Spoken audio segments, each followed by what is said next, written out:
8 de la mañana con 14 minutos, como todos los lunes, el doctor Víctor Manuel Aguilar Soria. Doctor, buenos días. Como siempre, Francisco, buenos días. Martín Gerardo, buenos días, amigas, amigos. Les habla el doctor Soria, desde Zacatecas, capital México, con el comentario de hoy.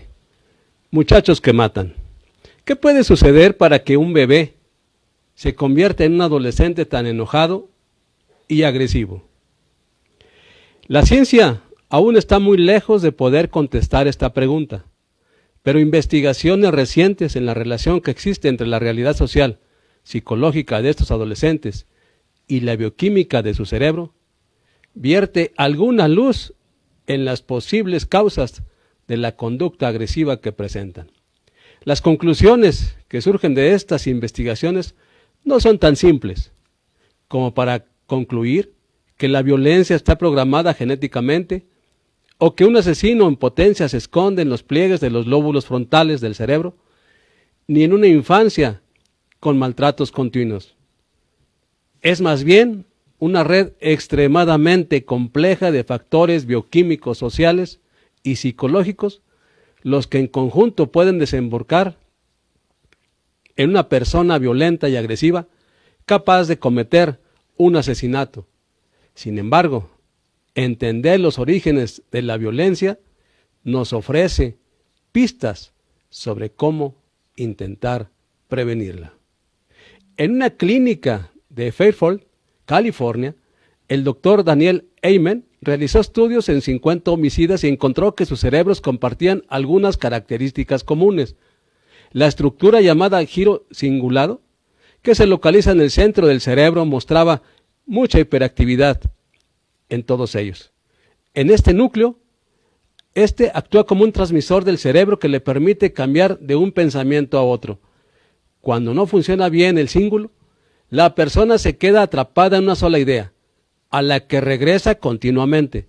También, esta corteza prefrontal, que parece actuar como un supervisor del cerebro, funciona muy lentamente en los 50 homicidas. Este tipo de daño cerebral puede resultar de golpes fuertes en la cabeza, así como de una exposición importante a sustancias dañinas para el bebé, como el alcohol durante el embarazo. Los hombres físicamente agresivos tienen niveles altos de testosterona, una hormona sexual involucrada, entre otras funciones, en el desarrollo de las características sexuales secundarias de los varones. Pero esta relación no es siempre directa y está mediada por muchos factores sociales, como el uso de drogas. La variación en el número de homicidios en distintas sociedades hacen evidente que la cultura tiene gran influencia en la probabilidad de que un hombre cometa un asesinato. A nivel mundial, los homicidios juveniles se han duplicado en los últimos 15 años. Esto no se debe a que los cerebros con los que nacen los muchachos de ahora hayan cambiado en media generación, o a que una mutación genética les haya hecho más agresivos. Si el aumento de la violencia actual no pudo explicarse por cuestiones fisiológicas o neurológicas, hay que intentar encontrar otras causas. ¿Qué pasa con la crianza de los niños? Los primeros años. La capacidad de aprendizaje que tiene un bebé es asombrosa. En menos de 3 años, gatea, camina, asimila un lenguaje y aprende a relacionarse con su medio. Pero un cerebro tan joven es también extremadamente vulnerable a heridas psicológicas que ocurran durante este periodo. Un niño pequeño que continuamente vive experiencias de tensión, como son el abandono, el maltrato o incluso el terror, experimenta cambios físicos en su cerebro. El flujo continuo de sustancias químicas relacionadas con conductas que producen tensión tiende a reestructurar el funcionamiento del cerebro, poniendo su sistema de defensa en un estado de constante alerta. El resultado es un niño, una niña, que muestra una agresión impulsiva.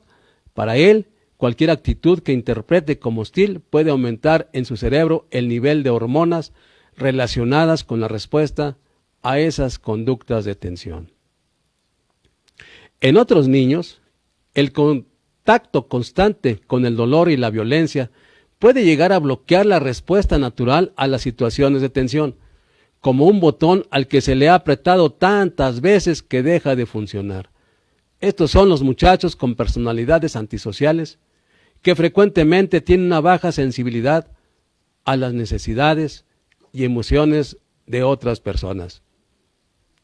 Puede existir también un componente genético que desemboca en una personalidad antisocial.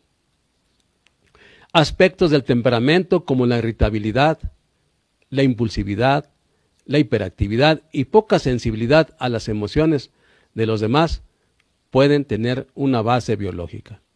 La manera en la cual se desarrolla un bebé que naturalmente sea poco reactivo a muestras de afecto dependerá de la capacidad que tengan sus padres de estimularlo y formar lazos afectivos con él. Cuando un niño o niña pequeño es excesivamente agresivo, se debe entrenar a la familia a no enfrentarlo continuamente, retándolo y peleando con él, sino enseñarle formas no violentas de solucionar sus problemas y así reducir su frustración. Las diferentes respuestas de los padres producen distintos cerebros y por lo tanto distintas conductas.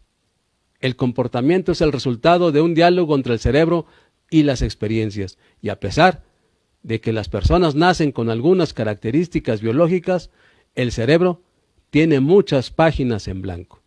La infinidad de mensajes que recibe un niño en su entorno le dará la pauta de cómo se espera que se comporte cuando sea adulto.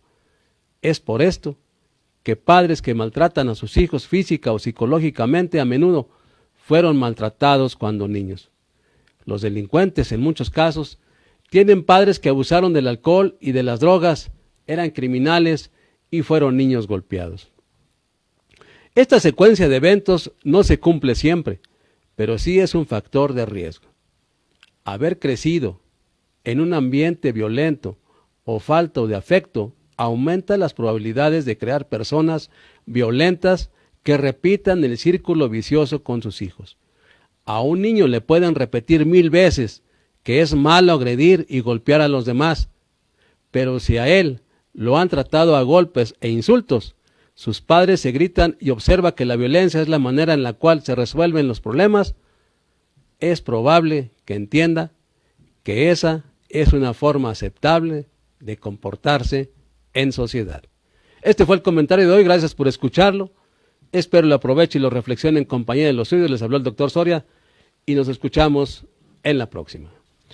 Gracias, doctor. Gracias al doctor, como siempre amable, el doctor Víctor Manuel